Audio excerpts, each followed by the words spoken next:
What happens when your worst fear becomes your reality? Hi, I'm Brent Cassity. Welcome to the Nightmare Success In and Out podcast, where we explore how to overcome your fears and nightmares and set yourself free. We're going to be exploring this topic with guys I was in Leavenworth with and others who survived their own nightmare. These stories can be inspiring, sometimes sad. There's some humor, but hopefully you can come away with a nugget of something that'll help you knock down some of the prisons you built up in your own mind. All right, welcome back, Nightmare Success In and Out listeners. This is where you come for what happens when your worst fear becomes your reality. How do you adapt, survive, overcome, set yourself free? Folks, don't forget to follow, subscribe, share this thing out, like it up. It helps the show. It really does help the show. So who are we talking to today?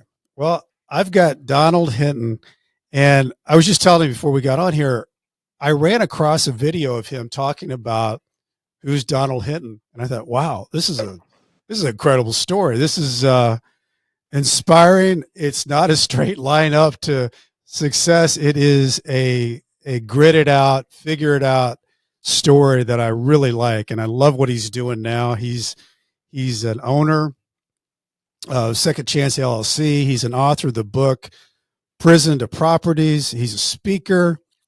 And the real estate investor side of it, we're going to talk about because I think it's really cool on how he's been able to do that and just stepped right into it and just kept going. Before we get into all that, I want to recognize our show sponsor, Auto Plaza Direct. You know, who likes spending a couple of weekends walking car lots, looking for a car. Then you spend 4 or 5 hours in the dealership to buy a car. It's kind of like a root canal appointment. Well, there's a better way to take away all that pain and hassle getting a car. It's called Auto Plaza Direct. They're your personal car concierge. Just tell them the car you want, what you can pay, and they'll go find that car for you. They'll negotiate your best price. They also offer you warranties and financing. It's all full service. Go to autoplazadirect.com to get started with your personal car concierge. The new hassle-free way, the car buying experience you deserve. Auto Plaza Direct. Tell them Brent from Nightmare Success sent you.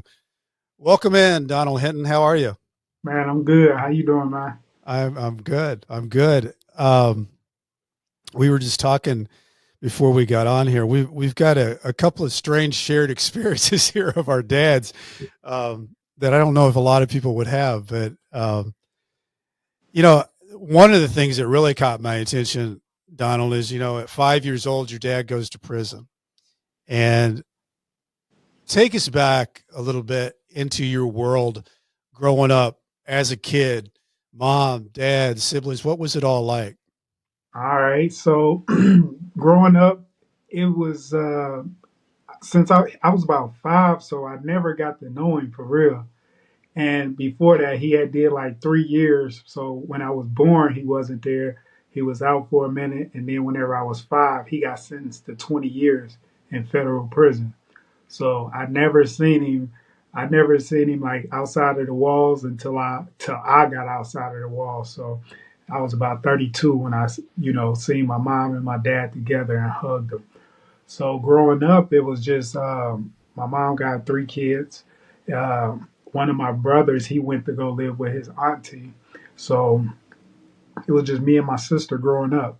And my mom was, dabbling in drugs and stuff. So we ended up getting into foster care. My auntie took us in and my grandma took us in, bouncing from home to home. So it wasn't a stable home. It was just. What was that like for you, Donald? Like from bouncing from home to home, being a kid. I mean, being a kid's kind of tough anyway. You know, you're trying to just figure out your way. How were you taking all that in as a kid? It was normal. Normal. Where we come You didn't know anything different. Yeah, it was normal. So it was like everybody don't have a dad. So it's like it wasn't nothing significant. Yeah. But so when you don't know it, you don't know what you don't know, right? Right. So you don't know that everybody don't got dads. They all gone. So it's normal growing up around all women and things like that. So there's no father figures in our lives besides our older cousins and our uncles and stuff like that. So it was just life, so. What was school life like for you? Were you having to bounce around to different schools? Were you staying in the same school? Like how did that all play out for you? Yeah, so I think we left my mom whenever we was about maybe 8 or 9. That's kind of the age range. So we Hmm. left her, went with my grandma, left my grandma, went with my auntie. So yeah, we were changing schools like that, but it wasn't like school wasn't like a big issue because my grandma and my auntie, they were older women, so they'll make sure you're on the right path. You know Uh-huh. what I mean? They ain't gonna let you going to school every day even if you sick type. Right. So it wasn't school wasn't nothing like that. So I was a good student. I even went to college for 2 years, so it wasn't like I was just a truant the Yeah. whole time. Nah, it was after I left with my mom. So I was like 16 when I moved out on my own. Me and my cousin got our own apartment out in the projects. So Hmm. that was it started when I was about 14, but that was whenever it really kicked off. So you get your own place, 16 years old, which is not 18 years old. It's not 20 years old. That's 16 years old. hmm You're in the projects. What does your life turn into with that situation? I was 16, but I was grown. So so it's like I gotta pay bills now. Right. So even though our rent is only $40 and light bills is 200, I'm 16, she 18, so we kids, you know what I mean? So she telling me to go to school, but I'm like, you ain't my mama. So it was like I go to school when I want to, and um, I think I started, smoking and drinking at about 14. Yeah. So when I was 14, my grandpa died, and we went to his funeral in Little Rock, Arkansas. So I met the other side of my family down there, and I was smoking already. So we was down there smoking and stuff like that, and I'm like, oh yeah, I'm about to come back and get some more of this. So when I turned 16, I had a job as a dishwasher, and I took that money and went to Little Rock and started doing that. So I transferred straight to the streets at about 16 and just went. It was a roller coaster from there. Did you feel like Donald that because you had some foundation with your aunt, your grandma, mom, did it feel like when you got out into the street life, did you kind of feel like you were straddling the fence or did you just dive right into that life? Yeah, I jumped straight off the porch, head first, jumped into the streets. So by us learning that lifestyle earlier, like my grandma and my auntie both had husbands, we had a family, we sat down and ate dinner. Hmm. By us seeing that at a young age, I think it like molded me, Hmm. but I was still too young for it to solidify. So I got the mold of a good young man, but Well, um, I think it's interesting though that you, even though you were living that lifestyle, you found yourself 2 years into college. How did you step into that? so college came whenever I moved away. Okay. So living down there in the projects, they tore down the projects. I was about Where's this at? Where were you this, growing up? I was growing up in Alton, Alton, Illinois. Illinois, right, yeah, right across over Yeah, from where I'm at. Yeah, yeah. So I it's mean, I'm it's here in St. Louis. yeah. So it's right there by you. It's 20 minutes from Yeah, St. Louis. yeah. So it's not a good environment for real. But they tore down the projects, and I moved up to Iowa with my auntie, with another auntie, and that's where I went to try to straighten my life out. And I ended up graduating high school and going to college for 2 years, and then I ended up catching a case up in Iowa. It was for some weed, and they gave me probation, and Okay. I ended up messing up on probation. And that right there put out a warrant for my arrest. And when they put out the warrant and got me, I ended up having some more stuff with me and a gun with me. And that was how I ended up going to do federal and state time. Okay, so that's a lot. We need to unpack that, Donald. So you kind of you got into a deal. You got probation, and then when you got the warrant, then they picked you up, you had a gun, but you ended up getting that much time on that, because was it, I forget what it was. It was 90 months. 90 months federal time. Yeah.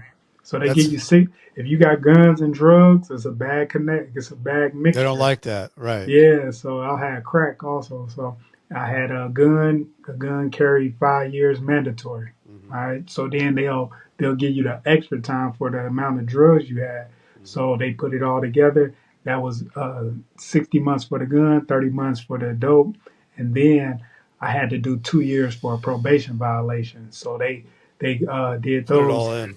Yeah, they did those concurrent, and I had to do one and then go do the other. So that's how I ended up getting so much time. What were you thinking? I mean, how old would you have been? You said, how old was I? Yeah, how old would you when that would have been happening? I was 23 whenever that happened. So that's a So lot to look at 23 years old. What was going through your mind when they laid you down with that sentence? I was still young and dumb. So the thing that the guy said to the police said, you better go do at least 5 years. You need to tell on somebody. And I told him, I got time to kill. You had So time that to was kill. that was my mindset back then, just like, oh well, So that was I Where'd didn't you go? understand. You don't Where'd you understand. where did you head off to for federal prison?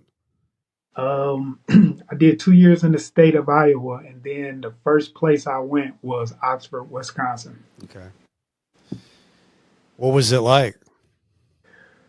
So coming from the state, I was in a lower security. Hmm. So we didn't have locked doors and things like that. So when I went to Oxford, Wisconsin, they had the locked doors, they had the control movements and things like that. I wasn't used to it, so I'm in there like, man, what the?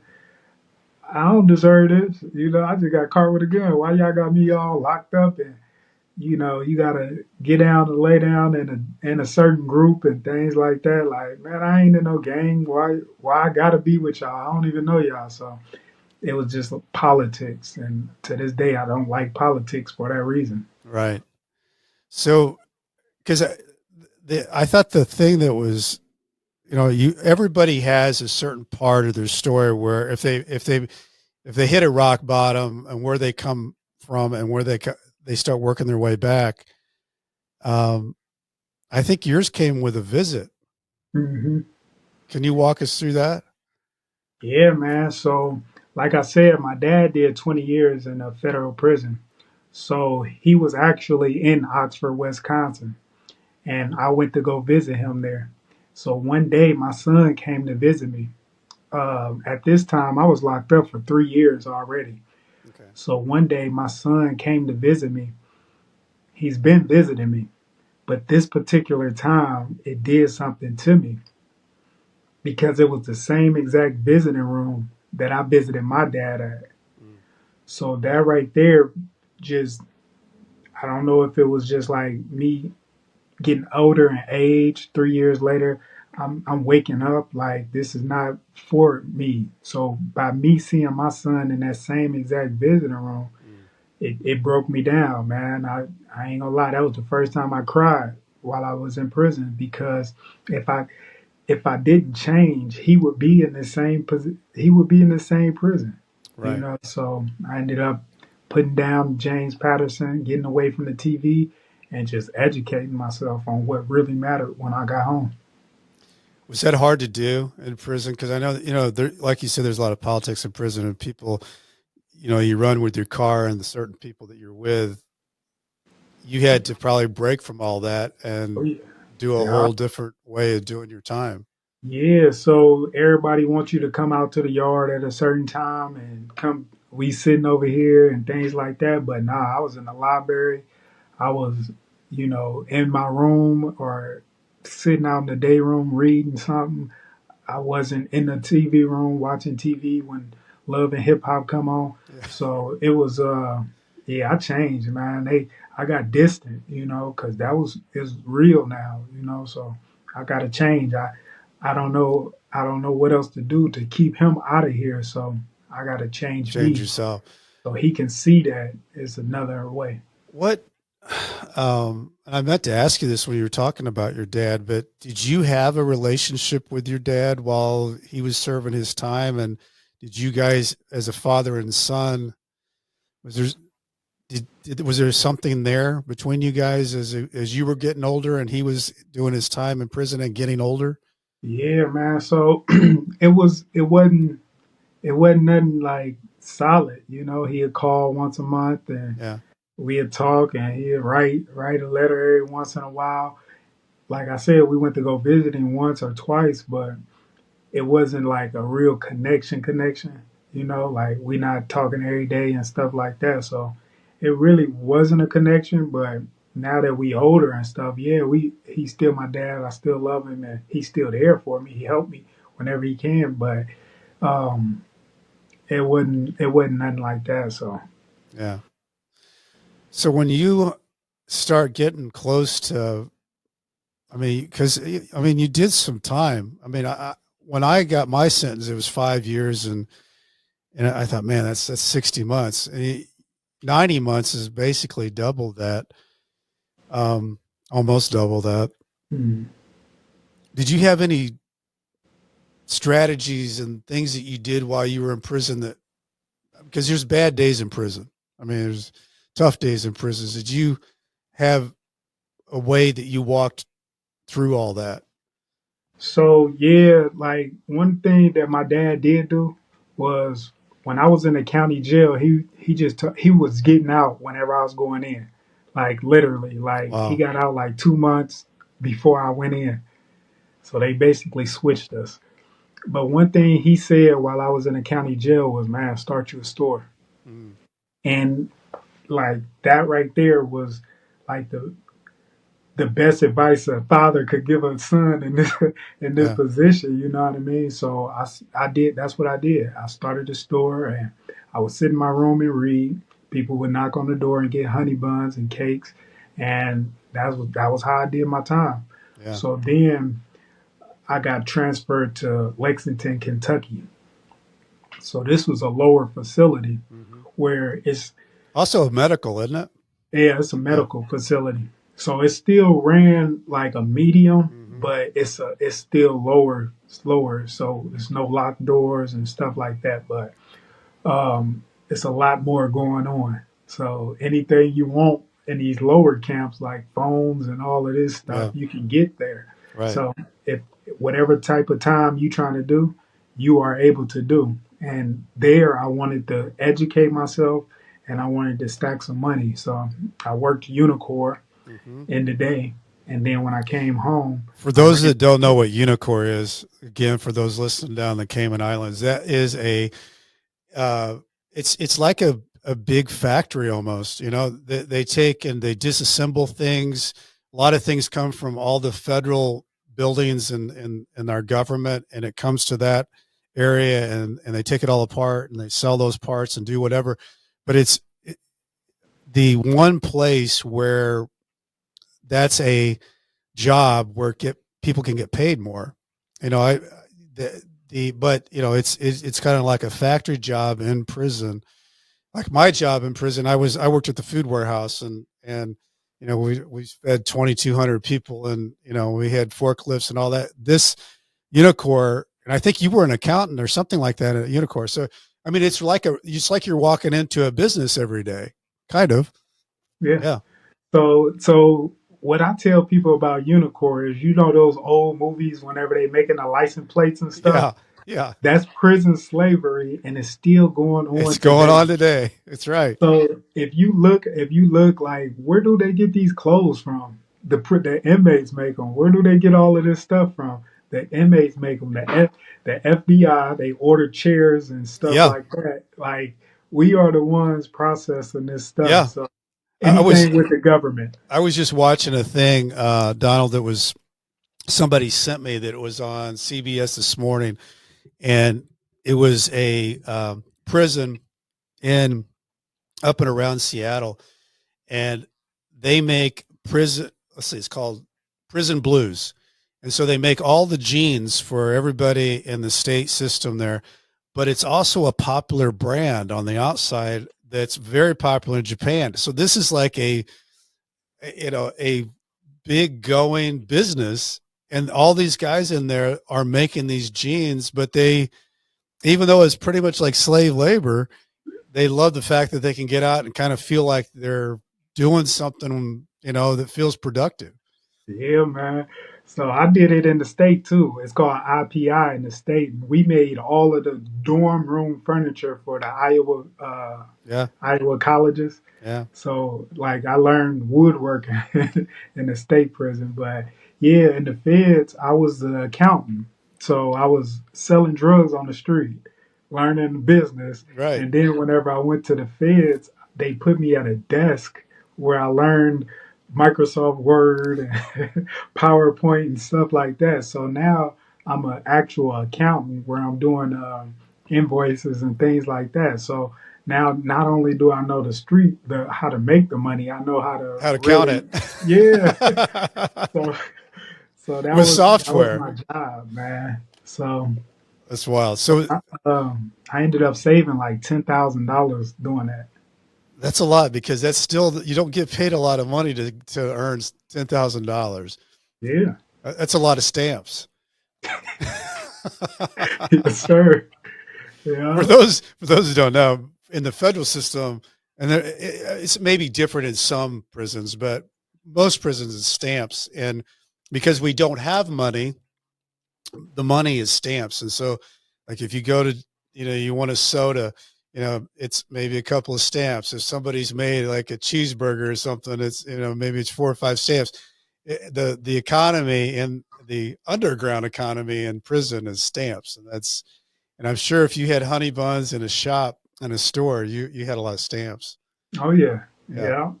I was. They used to say, "Man, you was prison rich," Yeah. and I didn't understand it until on the till you looking in from the outside, like, dang, you got $500 and you in prison. Like, Absolutely. yeah, it's only $500, but some people don't have $5, So Yeah. yeah, I was literally rich up in there.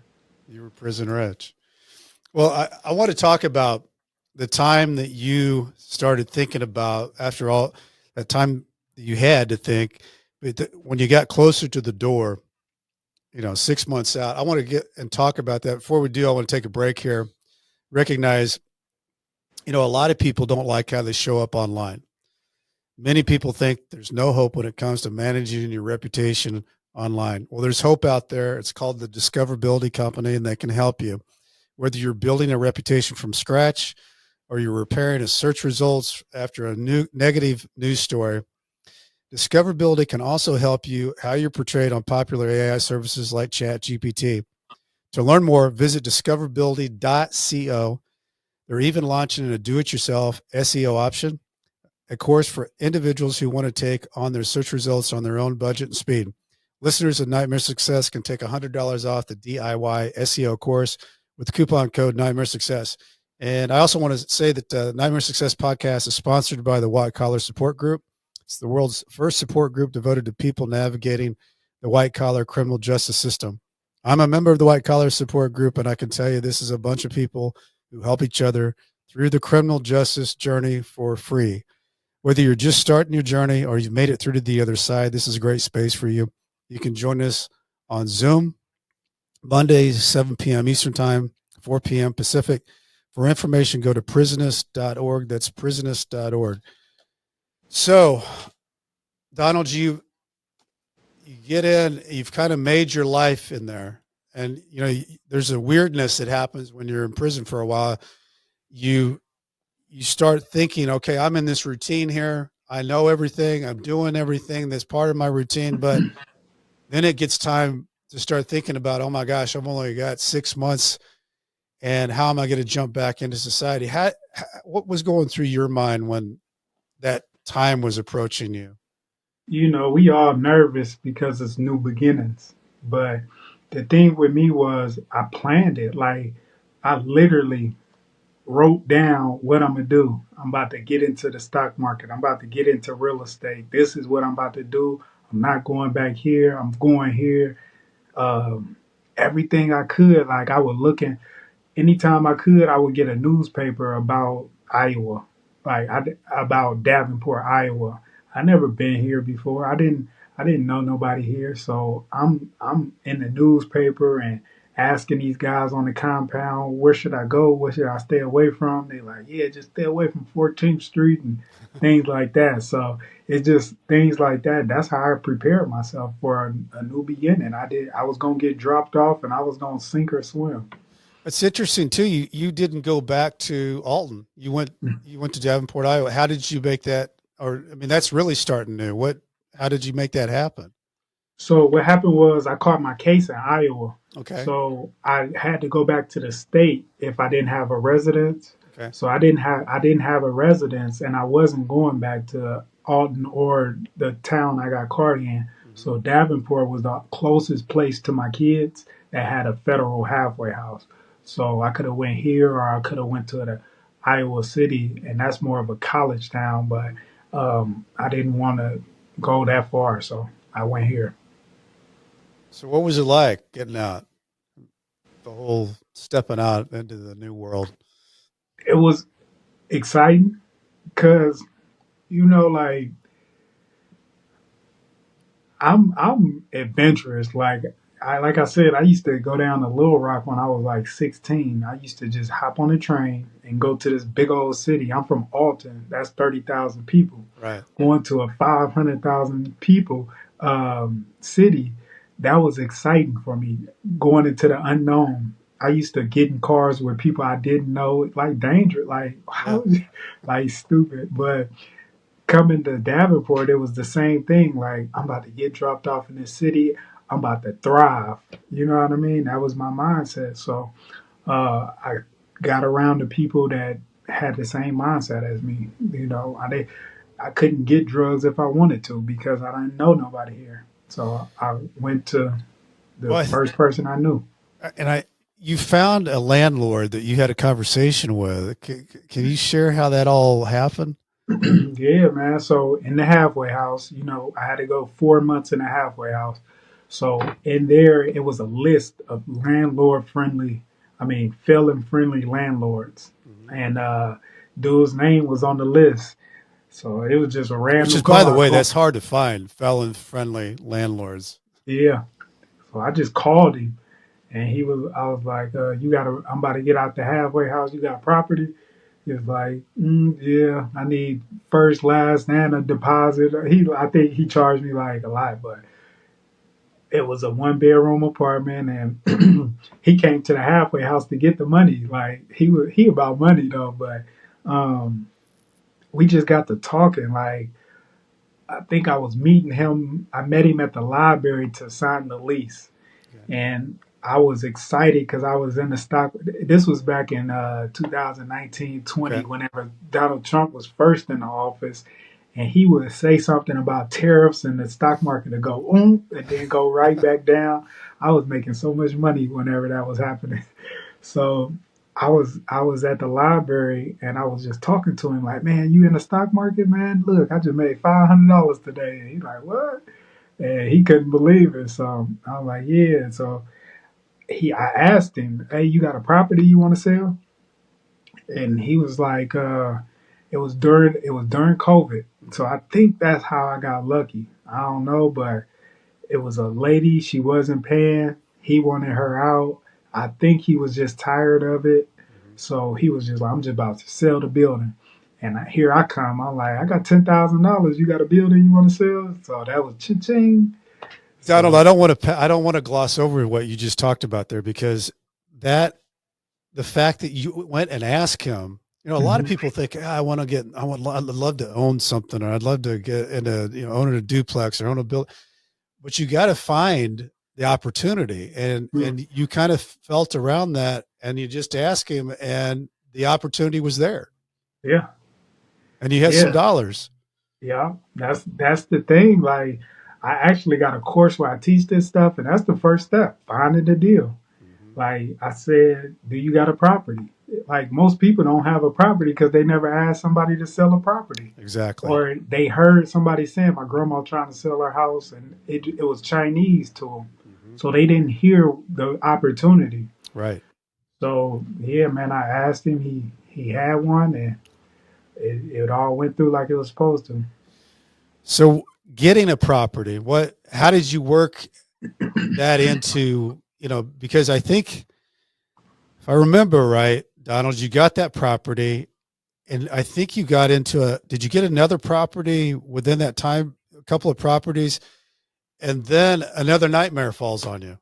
Oh yeah. So I got this property. So now it's a duplex. So I'm living in one, and my tenant is paying most of the mortgage. Mm-hmm. I got a nice paying job. It was one of the highest paying jobs in this city. So I'm making good money, Mm-hmm. and I'm living for What kind of free. job were you doing? A factory job. It's Factory called job. Sterilite. Sterilite. They make those plastic totes that you put your underwear and clothes Oh in. yeah, yeah. Yeah, we was making those. So I was making like $20 an hour Mm-hmm. coming out of prison, That's coming good. off of a $2 hour job. It's a So big price increase or income increase. I was rich on the streets Mm-hmm. now. So uh, so I was saving all of my money, 401k and all of this stuff. And like I said, it's Chinese. Whenever it fall on their ears, we was giving a lady a ride home from work one day, and she was like, "I'm trying to sell my house." So it wasn't Chinese to me. I said, "What you trying to sell it for?" She said 25,000.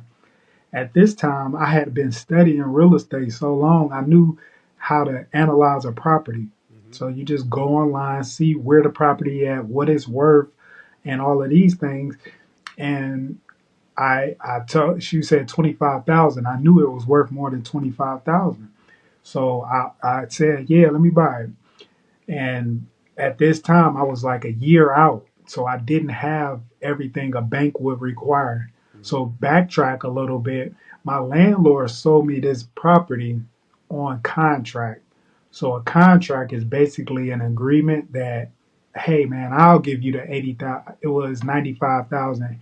Basically, like, I'll give you the rest of the 85,000, but I need it back in 2 years. Mm-hmm. That's all the contract is, and he sold it to me like that. So that's how I got So it. basically, he becomes the bank. He's the bank. Right. He's the bank, but he won his money in two Contract two for or deed. 3 years. Right. Yeah, a balloon payment is what they call it. So that's how I got the property 4 months out of prison. So now I'm a year out of prison, and this lady she says that she want to sell it. Mm-hmm. So now I don't have the job history. I got good credit and I got the money, but a bank still won't lend on that. Right. So my girlfriend and I, we co-signed on it, and then we ended up getting the other property. So now I got another property, right? And then I'm celebrating, having a good time, and I catch a DUI. So it was my son's birthday. My sister come in town, and we just out there having fun. And I just was, too comfortable. Mm-hmm. And yeah, I ended up catching a DUI. It was my fourth DUI because I used to drink a lot back before I got went to prison. Yeah. So it was my fourth. So they ended up giving me like 30 days in jail for it. Man, that just had to be, and for a lot of people could be a thing that just sends you into a spin and you don't get out of it. And you didn't do that. You got in and thought, man, I'm going to get myself so right. I'm going to even start writing a book. hmm So yeah, man. Whenever that happened, it could have sent me into a spiral, but it just opened my eyes. Like, man, you're not doing what you're supposed to be doing. Mm-hmm. Like, I feel like it's a purpose. Like God put me here for a purpose. I got a purpose that I'm supposed to be fulfilling. It now you out here drinking and having fun. No, we're gonna sit you down for a minute. So during that 30 days, I ended up coming up with a book. I wrote a book called "From Prison to Properties." For And it's those who can't see that, because anybody who's watching on Spotify, YouTube, you can, and you can get it at Amazon because I just looked it up. yeah. So yeah, I put it on Amazon, and basically I had three properties at the time. So I'm like, yeah, I know something that I could sell. It's a product. I was selling products before I went to prison. It was Yeah. just the wrong one. Right. So I'm not gonna kill my community. So now I'm like, let me create a product that actually helped my community. Mm-hmm. So I made this book, and um, just started educating people, just telling them what I know. Like, man, I'm living for free, man. The only thing you got to do is, I hate when people say the only thing you got to do, but it's literally the only thing you got to do. Well, Yeah. and you and I were talking a little bit about, um, you've connected with Cardell Sims Hmm. and Aaron Smith, both Nightmare Success alums that have been on here. They do a lot of, I call Cardell Sims the vision board man. He's all Hmm. about the vision board, and he started doing that when he was at Leavenworth, and just that became he had the vision, and he went out and created it. And Aaron, much the same way. Hmm. They think the same way, and I think the fact that you guys all have met up is really cool, because Hmm. the mindset, the beliefs, the goal setting, all those things that you guys, and you're talking to kids and talking to them about this, right? Hmm. Yeah. Yeah, I go into the juvenile center. So the thing is, I was on probation. So when I launched this book like 2 years ago, my PO, she was happy for me, but she didn't want me dealing with felons.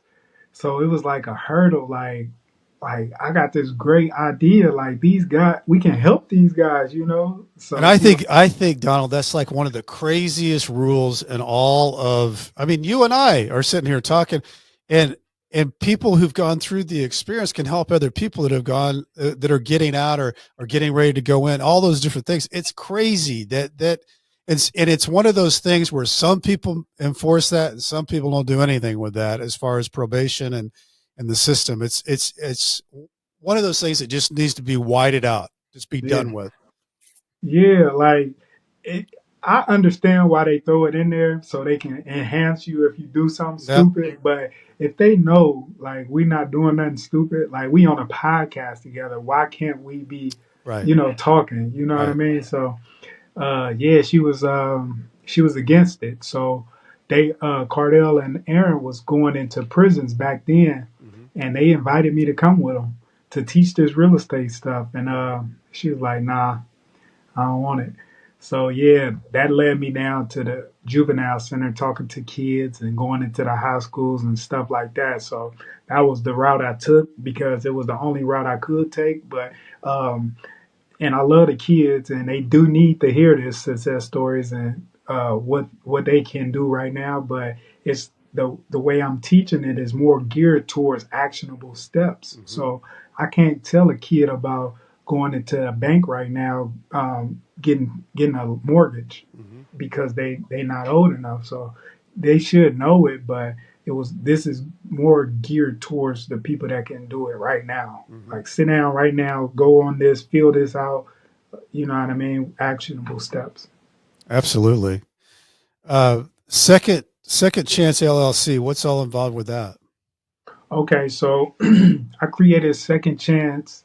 Um, it was about two and a half years ago. So what the vision was to, when it was real estate, right? So now I got all of these. Okay, so over time, I actually ended up acquiring more properties. Yeah. So I have 15 now. Hmm. So over time, I was like, man, I can help these guys. I can give them a place to live. Hmm. I got a book where I can teach these guys this stuff. Hmm. And my all my properties need work and lawns cut and things like that, so I can get these guys a job. Hmm. So it's like a trifecta of helping these guys. Yeah. Really smart. So yeah, so I haven't been able to, promote it and actually do it like I want to because I was still on probation. But now I'm off probation. Now I can put these guys in these cribs. That's Like awesome. I had a couple of them living there, but I just didn't tell her. But now, as they start turning over, now I know who my targets is that I want to put in these places, Right. and then give them jobs like cutting grass or helping me out whenever I need some Yeah. painting done or something like that. Yeah. Absolutely. I love it. And that's the only thing. That's the only way change happens. Donald, Hmm. is people see something, it's a problem, and they go take actionable steps, and now you're providing. an opportunity for guys that can get into a place and with somebody that can actually teach them things and they can earn a little bit of money. I love it. It's Hmm. those are the things that make a difference. Yeah, man. They really do. So what are you going to do with now that you're off probation? You went down to Little Rock with Cardell and Aaron. Is that what you see yourself doing more of? Oh yeah. So like I said, they wanted me to go into prisons with them back then. So now it's all locked in. Like I already got the deal signed with the prisons. I'm about to. They just bought a whole bunch of my books and seeded them in their prisons. Yeah, So now I'm about to start going into these prisons teaching this stuff. So that's what's in the works right now. But yep, overall, eventually I'm about to travel. Like I never traveled for fun, for business. Like I never traveled when I was doing dumb yeah. stuff, you know. So now I get to. So yeah, that's what I'm about to do. Well, the good thing is this show goes into 1,100 prisons, so they're going to hear about Donald Hinton Oh, right for here. real? Here we are. Yeah. Yeah, it's Okay. a Dovo platform. They when I first got started with them, I think it was 250 prisons, and now they're in 1,100 prisons across the United Okay. States. So welcome back, Donald Hinton, to the population of where you're going to go and what you're going to do. Okay. Yeah. The goal was to get the books in there. Now I'm in there too. So Yeah, that's yep, fantastic. all work like it's supposed to. That's right. Yeah. So Donald, what do you think after where you are right now and all the different things that you've gone through? Hmm. What do you think's your biggest takeaway through all of it? Keep going Keep going. because I done went through business, like legit business. Man, this stuff is hard, you know. So people don't understand like ups and downs, like broken promises. People like real estate, for example. People is not gonna pay you. They gonna not pay you. You know what I mean? So you gotta do evictions and stuff like that. Real estate is It's not easy. it's not easy at all. I'm glad I did it, Mm-hmm. and I wouldn't have changed nothing that I did, but it I would have did it a little bit. Now I know whenever I'm teaching these guys to do it a little bit different, you know. You got two sons, 16 and 14. Hmm. What do they think of dad? Man, they know like they love it. Like I can call him right now and be like, "Hey man, what's the price of silver?" He going $32. So I bought him some silver, bought him some gold, and I teach him like, man, you see how your money is increasing and decreasing, like just showing him, you know, giving him some tangible assets that he Yeah, can, you know, watch and play with and understand. So that was something we was never taught. So I by me love that. showing him that, showing him like going into these houses, we go into the houses and we do work. So he's seeing that, and um, Role yeah, model stuff. yeah, man, yo, I couldn't be there. I messed up, and I apologize to him for it. But now I can make up for it in what I lacked, you know. Mhm. Well, and I think it means a lot to kids to see, because I've talked to a lot of people that have kids and they see their parents go through what we've gone through, and I always say this. I'm kind of like a broken record, but there's two ways to go with it, Donald. You can be a victim or you can be a survivor. And I think kids, if they see their parents step up, step out, and survive and grit it through, there's a certain thing they learn from that. The victimhood thing, they learn that too. And I think what I love about your story is that, man, it hadn't been easy at all. None of it was easy, but you gritted it out. You When you got to a certain point, you didn't quit. You kept stepping in through it, and that's surviving. And you keep learning, you keep getting better at it, and man, that's what life's about. That's what it's about. It's about that journey, not the destination. Right? Exactly. Well, I'll tell you, I was looking forward to this interview because I love stories where somebody doesn't have a direct line to anything. It's a roller coaster ride, but you never stop, never give up. And Donald, I think you're going to go on and do some things, man. I really do. I think you've got you're all about not just ideas, but action. And you put those two things together and you don't lose hope. That can put fuel in the tank for a long time.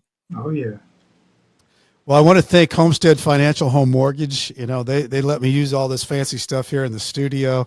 If you've got home mortgage needs out there, Greg Afdiev is your guy. He knows all of his stuff.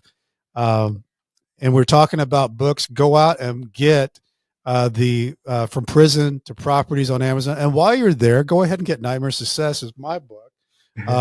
And it's on Barnes & Noble too. If you got time, leave a review on Apple. It's a great thing to help show. If you want to know more about what I'm doing, go to BrentCassity.com. That's spelled wrong. I spell it with a TY, not a DY. As I used to say when I was writing my emails and letters back and forth from Leavenworth, stay strong. I'll do the same. Donald Hinton, man, thanks so much for being a guest here today. No problem, man. Nightmare Success, in and out.